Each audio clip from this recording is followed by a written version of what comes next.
Good afternoon. We are interrupting your programming to bring you the latest from Louisiana Governor John Bel Edwards. He is addressing the state on our current fight against COVID-19. Let's listen in.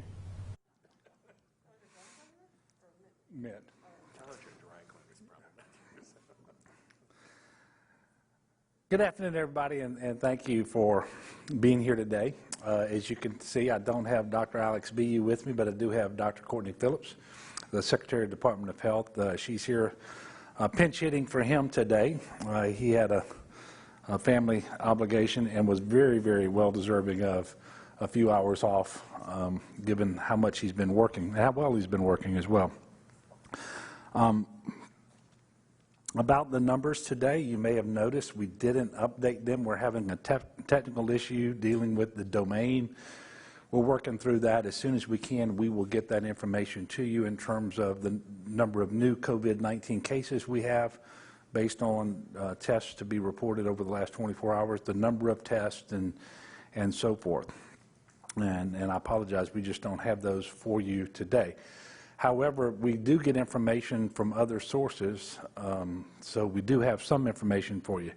And that information is actually rather positive. The number of people hospitalized with COVID-19 actually took a big dip over the last 24 hours, down to 714, which is very good news. Y'all remember several weeks ago we were well over 2,000.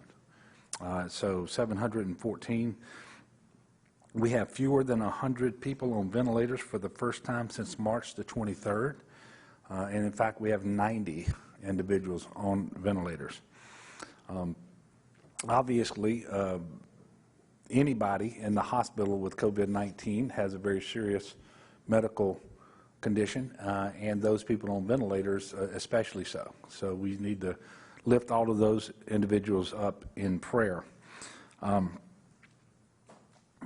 I do remember it wasn't that long ago, based on the modeling and the case growth that we were experiencing in Louisiana, we thought it was very likely that early in April we would actually not have ventilators available for people who needed them. And that turned out not to be the case. And we're very, very thankful. And the reason it didn't become the case is because the people of Louisiana did what was necessary to flatten the curve and reduce the demand on our hospitals. So COVID-19 is still here. We are doing better, but we still have a long ways to go, and that's part of the message. I think we can take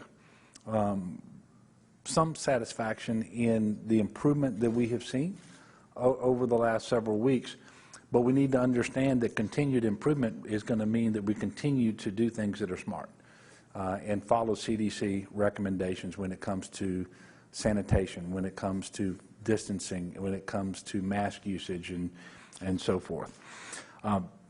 Sadly, we do also have today's death count. It's 26.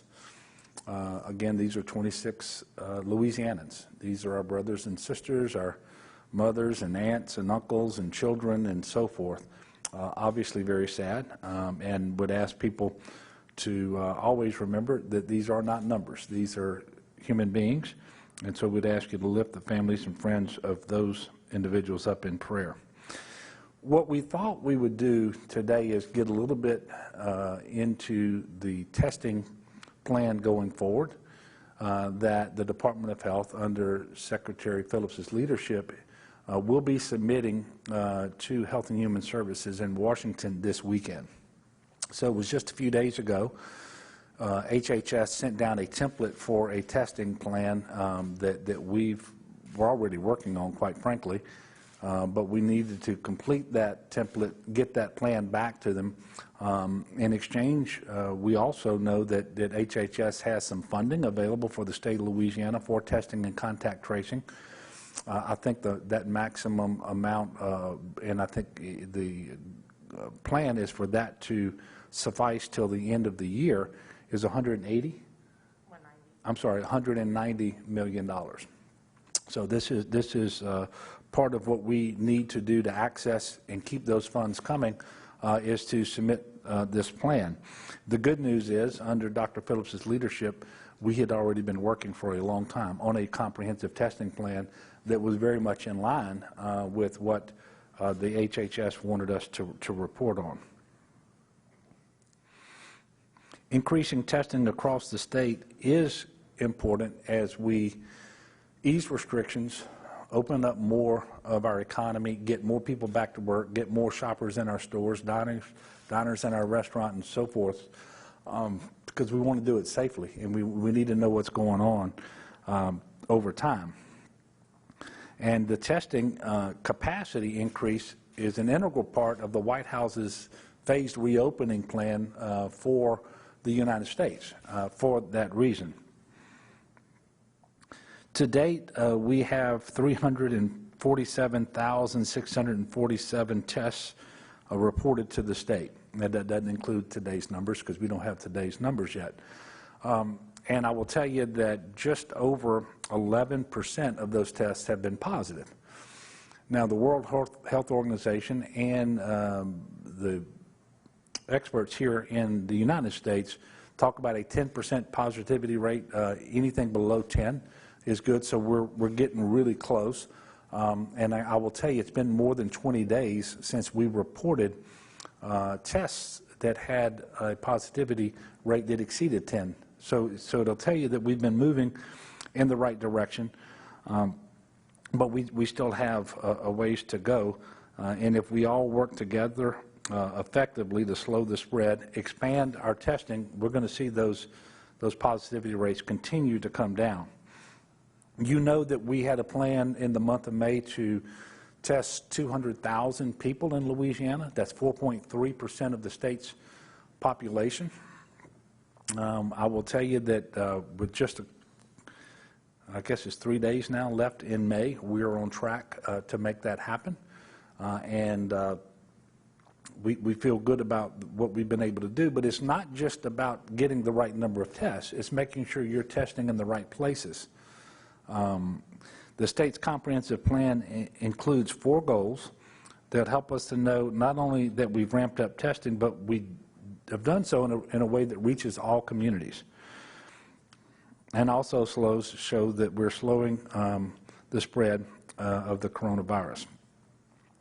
So we have to feel confident as we move forward that we know where the virus is, where the hot spots are, what we can do to tamp down on them.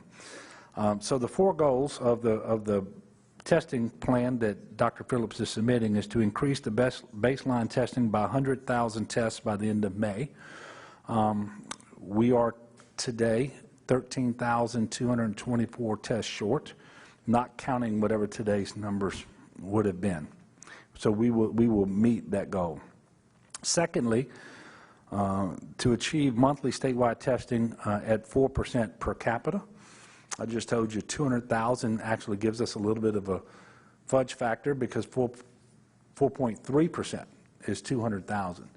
But to make sure that we're testing at least 4%, and we feel like we're in a good place to make sure that happens. Achieve a 2% per capita tested in all parishes by the end of May. Now, this is important. Remember I told you we don't want to just have the statewide count be what we want it to be. We need to make sure that we're testing adequately in every area, and that means that no parish, regardless of what the hospitalizations look like, the deaths look like, or anything else, we want to make sure that we're testing at least 2% in those parishes. Right now, we've got 41 parishes that are above 4%. 20 parishes are between 2 and 3.9%. There are 3 parishes below 2%, but they're making steady progress, and our efforts will be to increase testing there to get them above that 2%. But those parishes are Beauregard, Cameron, and Vernon. The 4th goal is to achieve that positivity of 10% or less as a state and for each region of our state. I told you that's the goal of the federal government. If you look at all the tests that we've conducted right now, we're just slightly over 11%. But as I mentioned earlier, it's been more than 20 days now since any single day exceeded the 10%. So we're moving in the right direction currently. So the testing plan features a multi-pronged approach to test vulnerable populations that include congregate settings such as nursing homes and correctional facilities, communities with insufficient access to testing such as some of the African American communities around the state of Louisiana, some of the rural communities, and populations that require specialized approaches to testing such as populations with special needs individuals. I appreciate the work of the Health Equity Task Force because their input has been critical to us forming our plan to ensure increased testing across the state does in fact address and reach these communities. And to show you what all this looks like, I'll talk a little bit more about nursing homes. So Louisiana continues to expand overall testing capacity through the state lab, through partnerships across the state, and with contracts to meet any gaps in testing capacity. So the state, again, under Dr. Phillips' leadership, has recently executed contracts with 11 partners for lab services, community testing, congregate facility testing, and infection control assessment and response. So what this means is that laboratory services will quickly, efficiently, and correctly test and report COVID-19 PCR results. So this is not the serology testing. This is for the actual COVID-19. Community testing teams will work within their communities to staff mobile and diagnostic testing sites. Congregate facility testing teams will work in those settings as needed, which include nursing homes, intermediate care facilities, group homes, jails, prisons, state facility, adult residential care providers, including assisted living and homeless shelters. And then also infection control teams will provide information, tools, and resources to control and prevent the spread of COVID-19 in healthcare settings. Infection control assessments will be conducted on site at facilities and include review of safety and cleaning practices, visitor restrictions, monitoring and screening of residents and staff, the use and availability of PPE, and a plan for resident grouping based on positivity rates. The partners were selected through a request for quotation process. I want you to tell you who some of those partners are. They are Acadian Safety Management Systems, Louisiana Children's Medical Center, LSU Health Shreveport, New Orleans East Hospital, Omega Diagnostics LLC, Ochsner Clinic Foundation, Pafford, Premier Lab Services, Southwest Louisiana AHEC, Stone Clinical Laboratories, and Tulane University Health Science Center. The Department of Health Office of Public Health will deploy partners to communities and regions where needs are identified. Additional details about what each of these partners will contribute to the state's plan are in a news release being issued shortly, and that will also be on the LDH website. As I mentioned before, we'll be submitting this plan this weekend. I think it's due tomorrow, Saturday, May the 30th, to HHS. But we did want to give a sneak peek to the people of Louisiana. That's why we talked about it today. The LDH will post all materials submitted to the federal government, including contracts associated with this plan, on its website tomorrow. I know that was a lot of information. There's a lot more to be gleaned from the website itself and so forth. But I thought it was important that we talk about that because we've been talking about testing for so long, and we know that this is something we're going to have to improve, not just our capacity, but our strategic plan as to when and where and how we test. So with that information, I will now take your questions. Yes, sir. Yes, sir. I'm sorry, Will. As you try to decide about the possibility of moving to phase 2 or not, would you be basically looking at the same sort of metrics that you did a couple of weeks ago, or is there anything different if you're going to basically be changing the bar, or what is it? Well, no, the plan is going to be to look at basically the same gating criteria that was set forth in the White House phased approach, the guidelines for reopening America again. Those gating criteria were vetted by the CDC. They've been vetted by the folks here at the Department of Health as well. And basically, they are symptoms. How many people are going to emergency rooms around the state of Louisiana with symptoms that are COVID-like? How many people are being hospitalized across the state of Louisiana? What does that capacity look like with respect to the hospitalization of COVID-19 patients? And then cases. And you look at cases both as a raw number of cases in Louisiana, looking at active cases more than the historical information about every case from the inception, because you want to know how much COVID you have. But you also want to look at your tests as a percentage. I'm sorry, your cases as a percentage of all tests administered. Then you look at your testing capacity, which continues to improve, as we talked about today, and your ability to do contact tracing. And I think the other thing that I'm not sure that this is in the guidelines, and it may be, it's certainly talked about, but we will be looking at personal protective equipment, its availability, and so forth as well, which, by the way, that situation has improved dramatically over what it was several weeks ago. I'm not going to tell you it's all figured out and so forth, but it's much, much better than it was. So we'll be looking at those criteria over the period of time since we've gone into phase 1 in order to make a decision about phase 2. You all know that phase 1 terminates on the order that I have in place next Friday, a week from today. It is my expectation that sometime on Monday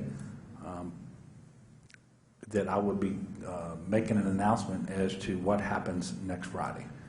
And so that's the timeline we're on, and that's, generally speaking, the information we're going to be looking at to make the decision. Yes, sir?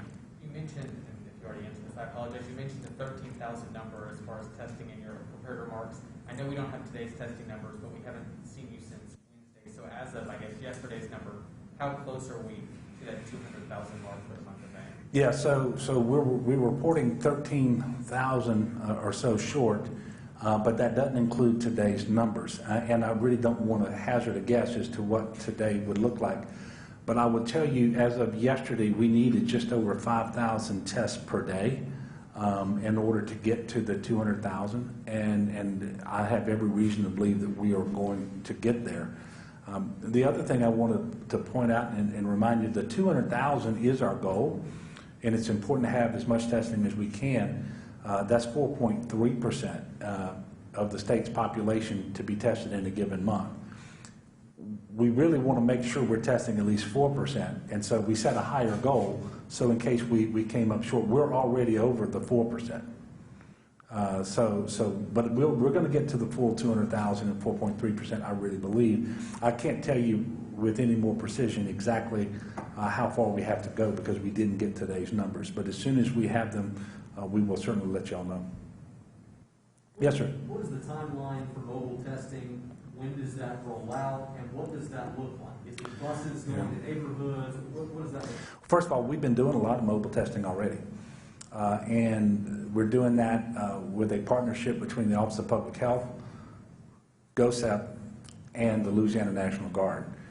There may be multiple models, but the one that's most common in terms of this particular operation is a mobile home that is outfitted with the people who can conduct the testing and all the test collection kits and so forth.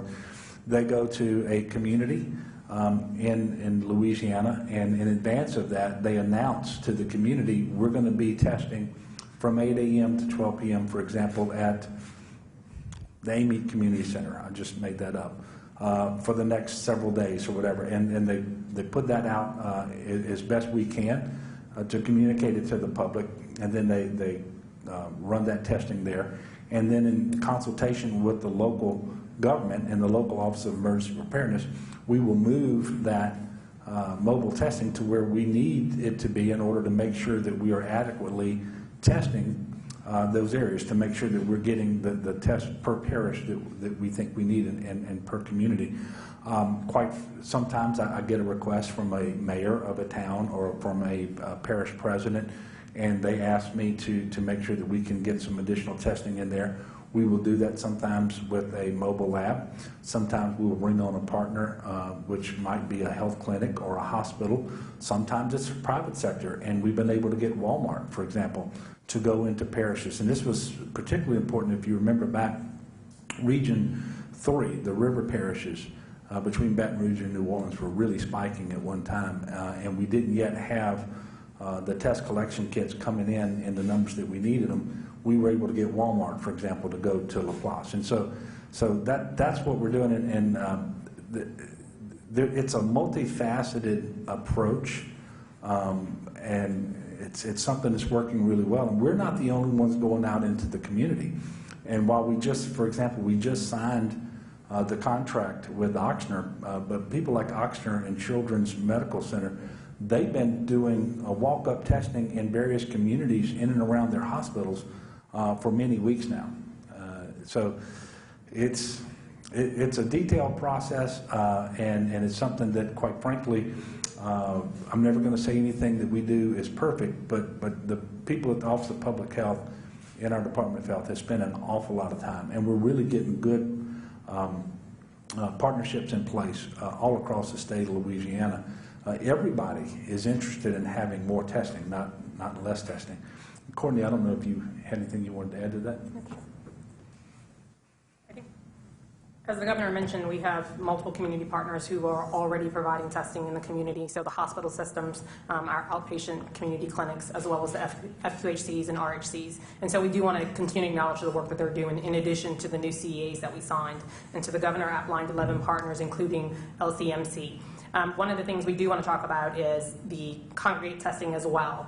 And so while community testing has been happening, we haven't had those congregate teams in place yet. We've had the Office of Public Health who's been going out and assisting some of the nursing home settings. So we've been into 30 facilities doing testing already. Now that we have the CEAs in place, we have 28 teams that will be available to us to deploy to our congregate settings, first starting with the nursing home facilities. So we are excited for those partners who are signing up with us to be able to assist us in increasing our testing efforts in some of the high volume populations that the governor mentioned.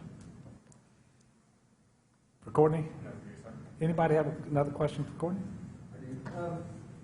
We understand ride services like Uber and Lyft are changing the way they operate to make things a little safer, changing app interfaces.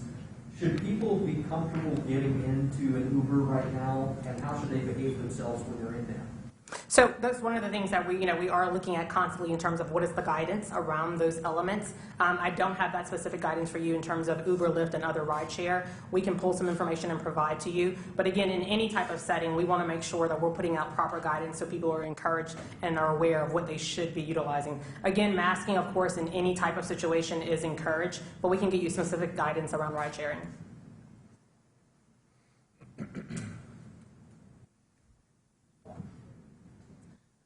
I would tell you that although I don't utilize the services of Lyft and Uber, I would not get in one where the driver wasn't masked, because we know that the greatest likelihood of transmission now is not touching surfaces, although we need to be careful of that. It is the aerosol transmission, and so I wouldn't get in one when I wasn't wearing a mask in order to protect the driver from me. And I wouldn't get in there if he wasn't or she wasn't wearing a mask in order to protect me from them. And then if you were to do that and then don't unnecessarily touch any of the surfaces and then use your hand sanitizer, I can't tell you that that was entirely safe, but I can tell you it was much, much safer if you didn't do those things. Yes, sir. I know in the run-up to moving to phase 1 2 weeks ago, you and Dr. B especially had pointed out with some graphics, some concern in certain regions across the state of the 9. In the run-up to possibly phase 2, were there any regions with any of the metrics y'all are looking at that still cause for concern, or that y'all are keeping your eye on more so than others? Your question comes about 30 minutes too early for me. I have a briefing later this afternoon where we're going to get into all of the numbers for the state and per region. And I'm not going to hazard a guess right now. I will tell you that I feel pretty good about what I believe the presentation is going to be, because I get partial presentations several times a week by region. I will tell you, for example, that based on hospitalizations that we're seeing, which are declining rapidly, as we pointed out, which that's one of the ways that we model what the rate of spread is, the R naught. The R naught for most regions today is below 1. And below 1 is critical because if it stays below 1, it's on the way to disappearing. Now, I'm not saying it's about to disappear in Louisiana because there's still a lot of COVID here around the country and around the world, and so it's going to continue circulating for a while. But those R naught numbers that we're seeing now are much better than they were just several weeks ago. But I can't tell you that we don't have certain parishes or certain regions where they're somewhat of an outlier. I'll have more information about this, I suspect, on Monday, and we'll get into that in more detail. Yes, sir. On a different subject, can you comment on what's going on with the reform legislation, and whether you sense there's a possibility of a compromise or Well, there's always a possibility of a compromise so long as you have people who are willing to do that. I hope that will be the case. It's on the floor now in the House, and so I've been in here with you. I can't tell you what has happened or what hasn't happened, but obviously I would prefer a bill get signed into law, one that I think is reasonable and balanced, and that will take some compromise, and that's always a possibility. And there's plenty of time left to get it done, so long as individuals want that to happen. Yes, sir. At what point do you anticipate the numbers will change or perhaps get worse based on the reopening and moving into phase 1? Well, we've always known that there is a lag between when an exposure happens and when a case develops, and especially when that case becomes symptomatic and so forth. And I think the numbers have varied a little bit, but I think it's somewhere between 7, 10, 14 days. And, I will tell you that Mother's Day weekend came, and I saw an awful lot of people who were visiting with Mama, and entire families came together, and I thought we might see a spike, and we may have in a few places, but it didn't turn out to be anything that was really terribly concerning. Then you have the next big one is Memorial Day, which was last weekend, and I think we all know that there was a lot more activity, a lot more people driving and so forth. And so you would typically think that between 7, 10, 14 days, if you were going to see something, that you would see it.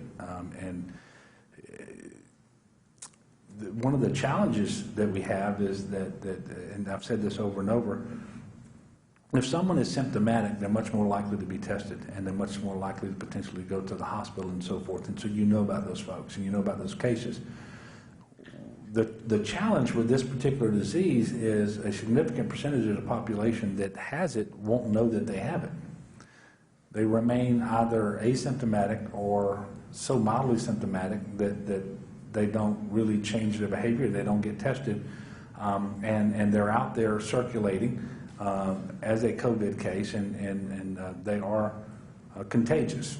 Now, there are studies from earlier this week that suggested that could be as high as 40% of all COVID cases. I've seen it 25%, I've seen it 30, as high as 40. If there was anything that was somewhat reassuring about the latest studies, is they believe that asymptomatic people, while they are contagious, they are less contagious. Their viral load is smaller.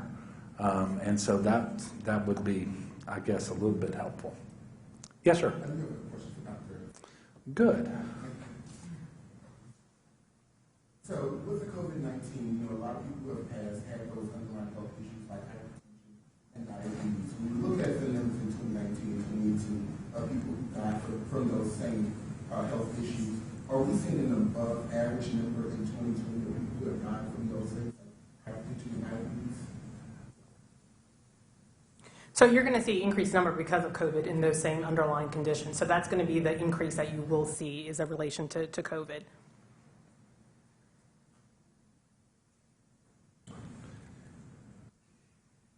Yeah, and I think that's a good question. I know that question was put to to someone at the national level the other day, and they just looked historically at the number of people who would typically die on any given day across the country, and then how many are dying now. And it's an increase of about 1,000 per day around the country, and so Louisiana is going to bear its part of that, and we know that a disproportionate number of those individuals are going to have died because of complications related to COVID, and principally within that group are those individuals with those underlying comorbid health conditions that you just mentioned.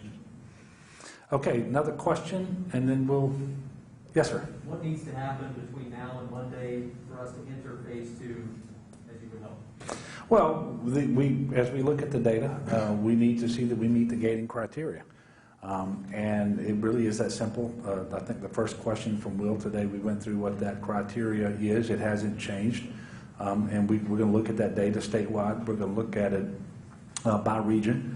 And I will get a recommendation, and I will process that, make a decision, share that with you all early next week. But whether we go to phase 2 or not, understand that COVID-19 is here. The virus is alive and well. It is still circulating in our state and in every community of our state. It remains contagious. It remains deadly. And so we still have a role to play, everybody, in trying to make sure that we do control the spread as best we can, and that we literally save lives. And it's more important than ever. The more we learn about this particular virus and how it is spread, the more important it is that people wear those masks.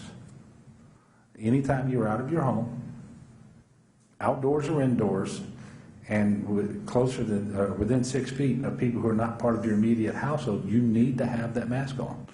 That's going to protect others, and when they wear that mask, it's going to protect you. In addition to that, keeping that distance, washing your hands frequently with soap and water, these are things that, you know, are just important. And when you think about, you know, I was at Baton Rouge General Mid-City today, and there were hundreds of hearts on the wall behind me. Those were all COVID patients who had been treated at that facility, and many of the folks there didn't make it. You know, they died. And when you think about just how serious this virus is, this disease is, and how many people are dying from it, and how many people are being severely impacted, and how many families and so forth, if you put it all into context, the mask is a pretty small price to pay to protect yourself and your family and others, and to drive those numbers down, and make sure that we're not putting an unnecessary strain on our healthcare delivery system, especially those doctors and nurses and respiratory therapists and EMTs and paramedics and all those other heroic professionals who've done so much. And I was really happy to go over there today because we've had 104 Navy personnel treating Louisiana's COVID population at that hospital, and they just did a tremendous job. And the folks at Baton Rouge General standing up that campus and the way that they did, and the excellent care that was delivered there, and the tremendous results that they achieved. That was a gratifying moment for me to be able to go over there and thank those 104 Navy personnel, thank all the people at Baton Rouge General. But what we were celebrating today there has been happening all over the state of Louisiana. And there is no doubt we're in a much better place today. But there's also no doubt that the virus is still very much in control, and we are not, except to the degree that we do the things that we're asking people to do, all these CDC recommended things. And if we do, we're going to be just fine. And we're going to get back to normal sooner than we otherwise will, although that's not coming especially soon, and between now and then there is a new normal. But the new normal isn't so bad in light of what the alternative is. So thank you all very much. We will see you, I think, Monday at the same time? Yes. Monday back here at the same time. Thank you. Moving ahead and yeah, more Governor John Bel Edwards briefing the state on our current fight against COVID-19. Now, it's important to note that the governor did start today's press conference off on a positive note, noting that there are currently 714 people hospitalized due to complications from COVID-19. The governor went on to mention that that number just a few weeks ago stood at about 2,000. He also mentioned that there are less than 100 people currently on ventilators, also something very positive. Now, he says those are the lowest numbers since March, and important to note, the governor also mentioned that we are set to go into phase 2 on next Friday, June 5th. He says this upcoming Monday he will address the state again to tell us where we are in that phase 2 reopening on next Friday. Of course, we will continue to update you both on air and online, and of course have more information in our later newscasts.